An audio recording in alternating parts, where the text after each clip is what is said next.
Welcome to Newslaundry Chhota Hafta. For the full episode, subscribe because it is behind the paywall and only subscribers get access to uncut, complete content. Newslaundry Hafta is our weekly wrap of all that made the news, all that didn't, and all that should have and all that shouldn't have. We agree, we disagree, we critique, and occasionally we beat each other up. But it's all good fun.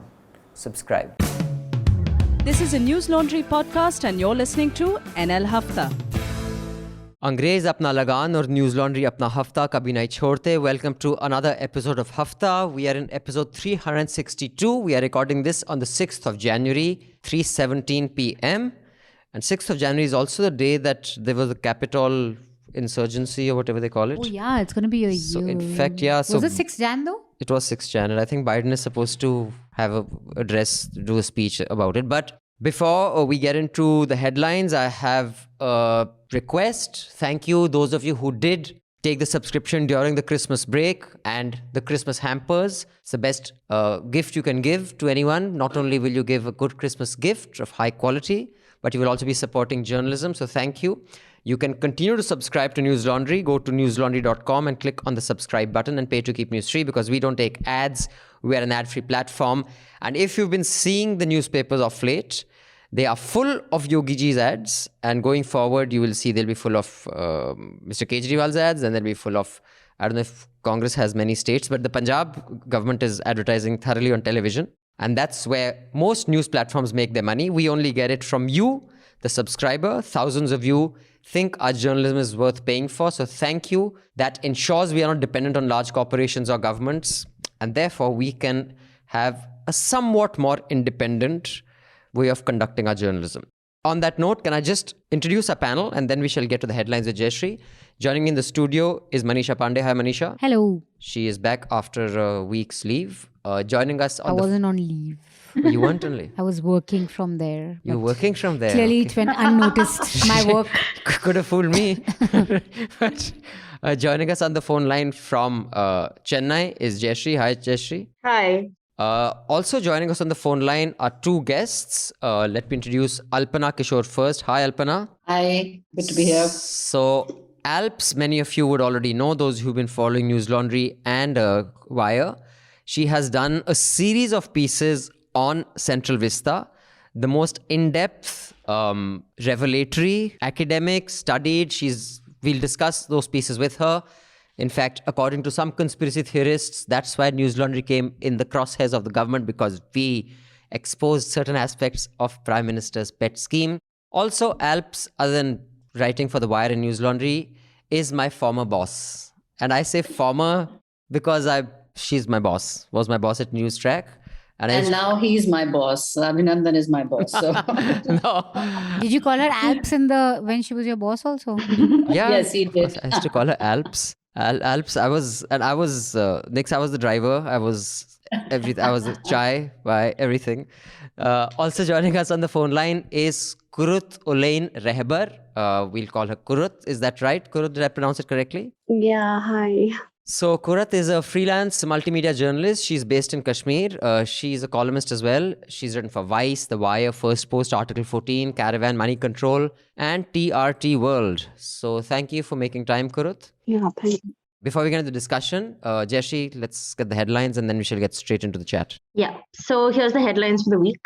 Bulli Bai app was created to conduct the fake auction of Muslim women.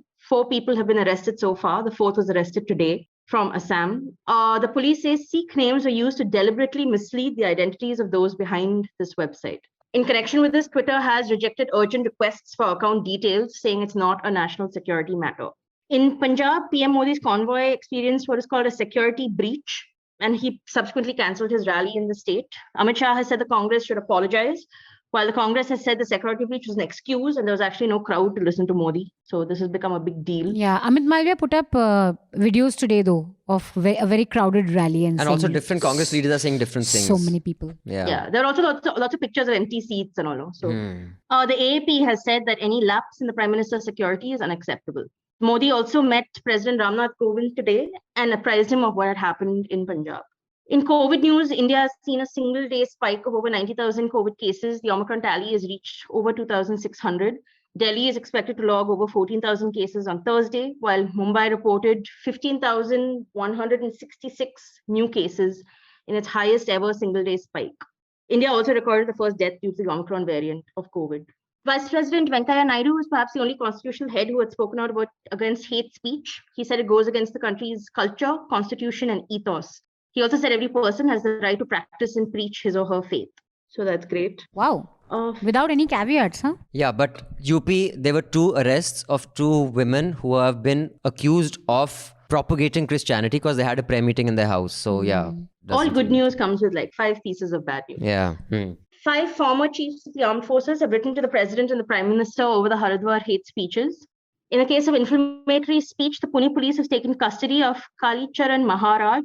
In connection with this, a senior BJP leader from Madhya Pradesh, Kailash Vijayvargiya, called for a bit of a liberal approach towards seers. And irony had a Dharm Sansad the next day and decided to do Sati. The governor of Meghalaya found himself in a controversy when he said that Modi was very arrogant when he met him to discuss the farmer protests. He later backtracked and said, I didn't say the PM was arrogant. He was just adamant about his position. Of course, the opposition has quickly seized on this issue. Yeah, he also said the one remark that really went viral was that apparently, according to him, he told Modi that so many farmers have died, and Modi said, "Mere liye mare hain kya?" Mere liye mare hain kya? Correct.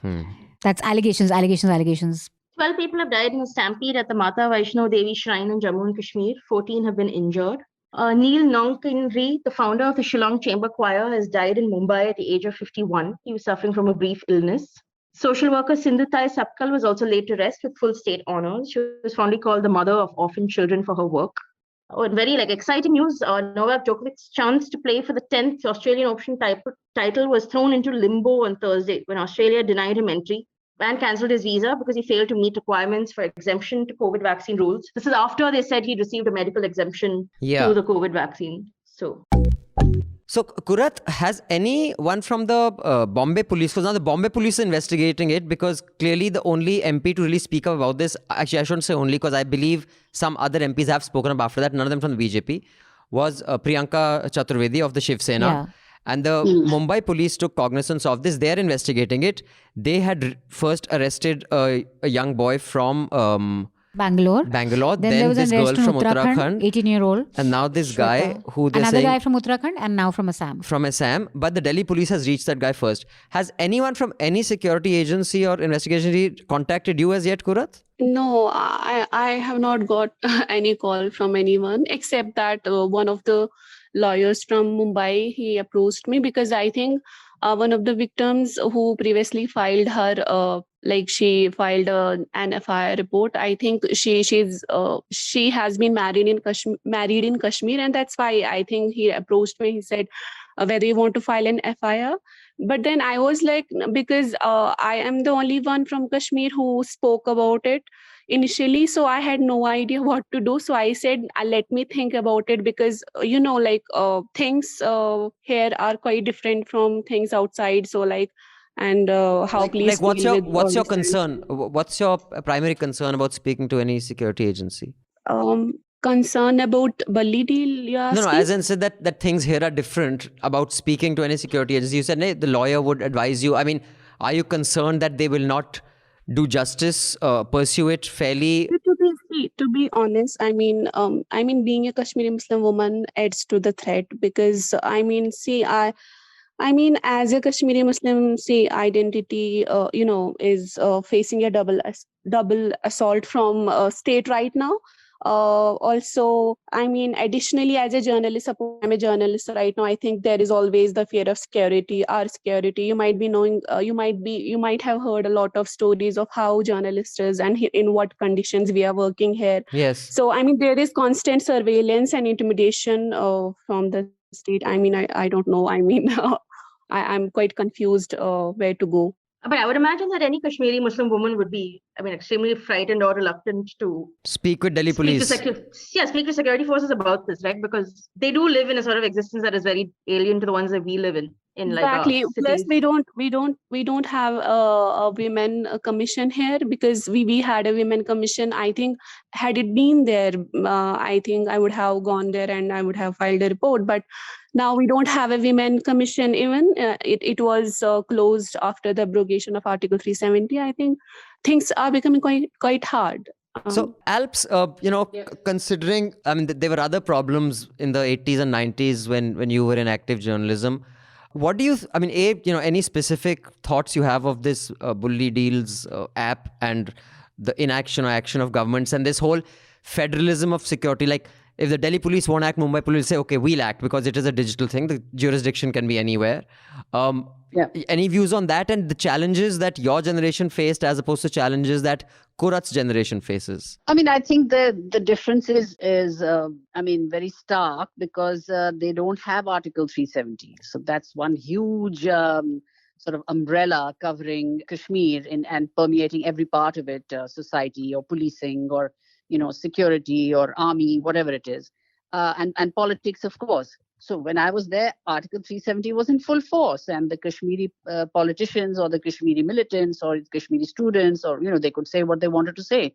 They actually did. I mean, there were rallies, and people would say whatever they wanted to say, and which was completely anti-Indian, and it was allowed to be said. It was carried on television, and people sort of. So at this point in time, things are so completely the other way that I don't even think that you can make a comparison. It's totally the opposite of what was happening. But when it comes to gender, like the kind of, like Kurat's face being used to be auctioned, or, basically it's just women journalists who are, in this case. I think that has got to do more with the anti-Muslim slant of, like Kurat said herself, being Kashmiri and Muslim is sort of a double jeopardy kind of a thing. It's just Sone pe Suhaga sort of a situation that, but I mean, I think if she is on this list, she is part of the 100 odd who are there. And, they are there because there's a very misogynistic, patriarchal sort of core to the right-wing ideology. And this is, I would say this is common to all right-wing ideologies. If you look at Trump in the US, or you look at Islamist parties in Pakistan or anywhere in the world, they all have this misogynist, patriarchal sort of core. So I think it doesn't matter whether you're Kashmiri or South Indian or, wherever the hell you're from. So long as you're Muslim, you're a target. A Muslim woman, I mean, in this case, in this Bulli Bai case, you are the target, and you are the target for a particular reason, which is to bring you down and show you how powerless you are. And I'm particularly struck by what Kurat just said, which was that after Article 370, why should the Women's Commission be decommissioned or taken? What has that got to do with anything at all? I mean, Article 370 is about having certain freedoms which the current regime doesn't want Kashmir to have. Those are certain things that link it to the state and so on. But what does the Women's Commission have to do with anything? She should have the freedom and the independence to go up to a women's commission in the state and tell her case and have it taken up by them. I mean, to have that support and to have that, which all of us have, being women in other parts of the country, of course she should have that. I'm really shocked to hear that she doesn't have it only because Article 370 was taken away, and I can't see what the connection is between the two. So, Manisha, did the National Commission of Women act on this? I think they made some noises, right? There's been some letter writing. One took cognizance. I seem to remember reading that they did. And the commissioner replied to Ismat's tweet saying noted or something. And I think Delhi Women's Commission also wrote some letters and all, no, but didn't do anything about it. I think they have taken it up to some extent. I'm not sure how much, though. But, on the larger point, auctioning of women online, and this is what we were discussing on the reporters group also, that it's a very rampant, widespread internet phenomena. I mean, not a phenomena, but an internet kink sort of a thing. You have countless such places where women's photos are randomly put up. Sometimes it also works as revenge. So like an ex will place, his ex-girlfriend's picture as a revenge up for auction to humiliate her. Or you liked a woman and, you don't get her, whatever, that kind of stuff. So here, of course, all about power and powerlessness. Yeah. So there is that broad internet trend that, trend seems like a really bad word. It's like an internet, dark hole or dark web or whatever. And here, obviously, that's being used completely for communal reasons. It is only Muslim women on that list. Very vocal Muslim women also. Like someone like a Shabana Azmi. She's quite vocal about things. Saima also. These are not journalists. These are like just. But even the mother of Najib, like that is Najib's mother. Vile. So it's clearly. You've taken a template from the internet which exists, and you've taken it to communally target women. And I am very curious about the people who've been arrested because they're all very young. Youngest, I think, is that girl Shweta, who's 18. And it seems like there's a bigger network. So I'm really curious to know who these guys were, whether there was a larger group, whether this was planned. Because remember also that they posed as Sikhs, to make it seem like Sikh radicals were auctioning Muslim women to play into this Khalistani narrative. So it's a very thought out kind of a thing. So I think like we definitely need to know about the larger group that was operating or who was kind of brainwashing these guys to do this. So the Prime Minister was supposed to be going to Firozpur in Punjab. He had a rally there scheduled, and he was also supposed to be visiting a martyrs memorial there. He landed in Bhatinda and there was bad weather. They waited for 30 minutes and then they decided they'll take the road option. This was communicated to the Punjab police and the Punjab government. And around 1 o'clock, nonetheless, the PM's cavalcade was stuck on a flyover for about 20 minutes. This is because protesters had kind of gherowed that area. They had stopped traffic. These protests have been happening in Punjab for a while. And this particular protest was a farm union who was stopping BJP guys from going to the rally. I thought that was also a bit ridiculous, but yeah.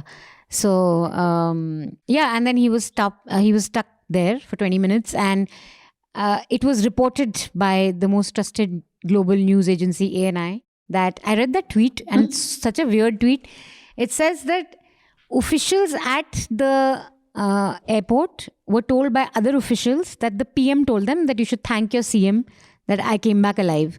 So that then blew into कि देखो PM जिंदा बच के कैसे चक्रव्यूह से बाहर निकला है, मृत्यु जाल से निकल के आ गए. So it turned into an assassination plot by prime time.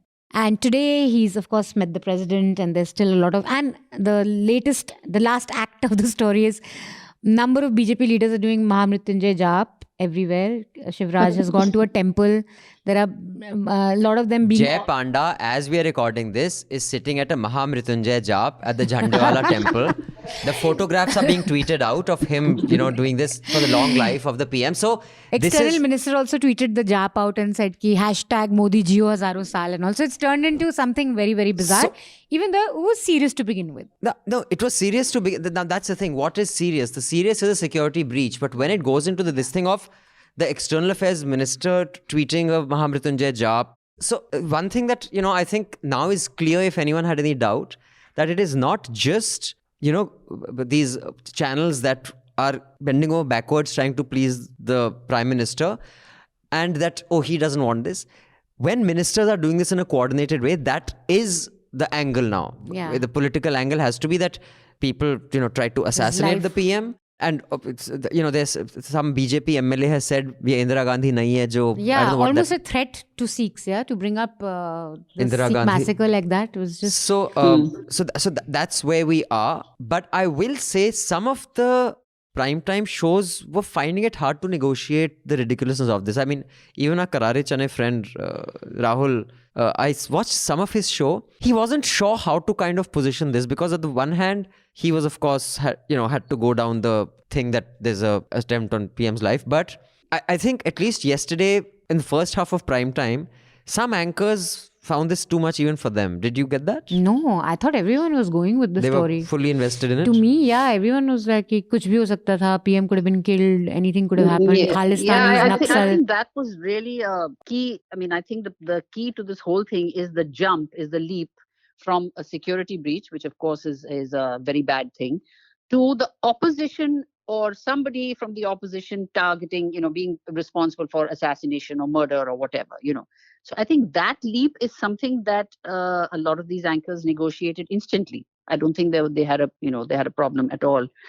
But I think that is the key. How do you sort of make that instant leap? But I think that's something that you said, Niku, that the Prime Minister himself said something to that effect.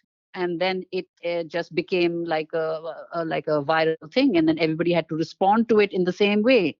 this whole Mahamrityunjay Jap thing and the whole, collective response of the ministers and a coordinated media response.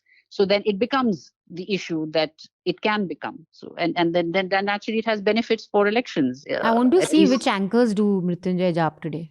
Let's see. You start their show with that. But Pay top dollar to the watch that. Channi, the Prime Minister, the Chief Minister of Punjab, Mr. Channi, had a press conference this afternoon, and what he said is like, I mean, I don't know to how much it'll be carried, but he said that a lot of us face gheraos, we face protests. We're not all going to be assassinated. I mean, if you're in political life, you will be. Now, I think that is a really clever thing to say, and it's obvious. But if this as a message can, be pushed enough, I do personally believe that this will actually make Modi look more ridiculous, because people who I know who are Modi supporters, on this, if I, try to entertain a discussion, they're either busy to talk, they don't want to discuss it. Oh, no, because even they know how ridiculous this is. I do think this has entered the territory of diminishing returns. I don't think this Mrityunjay Jap, because he faced two, like the whole, see, you can't be both. You can't be the 56 inch that I'm untouchable, that I'm so tough that no one can mess with me, and that there were a few protesters on the street and oh my God, I'm going to be killed. And there's so many times when you can't have both images. So when the PM was doing this photo up in Varanasi, walking around the temple area, there's so many anchors saying, "Dekhiye, bina security protocol ke PM sabse milne ja rahe hain, bacche ko mila." So at that time, he's this amazing PM who can go and meet everyone without security protocol. But having said that, I do think that Punjab, I don't know why the route wouldn't have been cleared. It is a bit of a serious thing. And protocol requires for it to. So I'm also curious whether Congress planned this or they're just generally inefficient and they could No, not but this is clear not off. the first time a prime minister's. It has happened with other prime ministers in Delhi. In fact, who was it? I think it was I.K. Gujral when a scooter was bumped off, or basically a two-wheeler. I don't know how he got in the way, and the car hit it. And there have been prime ministerial, there have been breaches in the past. That's right, yeah. But I guess, yeah. no one went out to say that the prime minister is going to be killed. I mean, No, but at that time you weren't in this era of hyper everything, right? Everything is a hyper personal, nationalist, fearful, attack, security minded kind of rhetoric. That was, things were taken as they were, which was normal. Some guy bumped in, they arrested him, they questioned him, and they let him go, once they figured it out. Now that's impossible. So everything has to be created as a drama, Can I jump in? Yeah. So see, if there's a pre-planned itinerary, the route is sanitized. And obviously saw a last minute change when they decided to go by road, so on. He landed up in the path of protesters. So yes, maybe I do think there was a security breach. I also do think he turned and ran. But to me, this is like that nursery rhyme which I learned in school, which is Pussycat, Pussycat, where have you been? Where it tries to dress up the inability to catch a mouse as a success in frightening the mouse. This is exactly what Modi is doing. He's trying to dress this up as some grave threat that he faced and bravely survived. Like Rahul Shishankar is saying, the Pakistan border was 20 kilometers from where the prime minister had to wait for 20 minutes. Like, what is this nonsense? I'm amazed that Punjab is suddenly nothing but a border state. Yeah. Like Punjab, look at the rich history of that state and everything that it's given us, including men in the army who fought so bravely, including in Galwan. But somehow now news narratives is just another state along the border. And that I didn't think I'd see so quickly, the demonizing of Sikhs. No, that I think is dangerous. And Yeah. I think it won't pay political dividends either. Of course, Punjab, there's no way the BJP can win. Yeah. But I think that to use that to try to win UP or Uttarakhand, I'm not sure it's a smart It's idea. very dangerous. Okay, now before we move on to the emails of our subscribers, can I just remind you to subscribe, because we only read subscriber mails and we only depend on subscriber revenue and not on ad revenue. And if you've been seeing the kind of ads that have been going around, including that one with very obviously Muslim guy throwing stones, which Indian Express has got a lot of flack for doing. All papers carried it. Exactly, all papers carried it. So we have a new subscription plan, which is a game changer 3-year plan for 28,000 rupees, which means it's an 8,000 rupee discount, and we send you a lot of free merchandise. Of course, you have to be in India to get that merchandise. So do go on to newslaundry.com and click on the subscribe button and make the most of this plan, because that's a huge discount. All of you listening in, the Chhota Hafta, do subscribe so you can listen to the entire Hafta. We will see you again next week with the Hafta. Till then, subscribe, pay to keep news free, because when the public pays, the public is served. When advertisers pay, advertisers are served. Thank you. Goodbye. All the News Laundry podcasts are available on Stitcher, iTunes, and any other podcast platform. Please subscribe to News Laundry. Help us keep news independent. To catch all our podcasts on news, pop culture, current affairs, and sport, visit newslaundry.com. Follow us on Facebook, Twitter, and Instagram, and subscribe to our YouTube channel. सुन लिया Africa मुफत खोरों? Not to brag or anything, but Newslaundry Hafta features in the top 50 in the world on SoundCloud in the news and politics category for podcasts. So do subscribe and see what you're missing, because when the public pays, the public is served. When advertisers pay, advertisers are served. Subscribe, help keep news independent and free. All News Laundry podcasts are available on iTunes and Stitcher and any other podcast platform.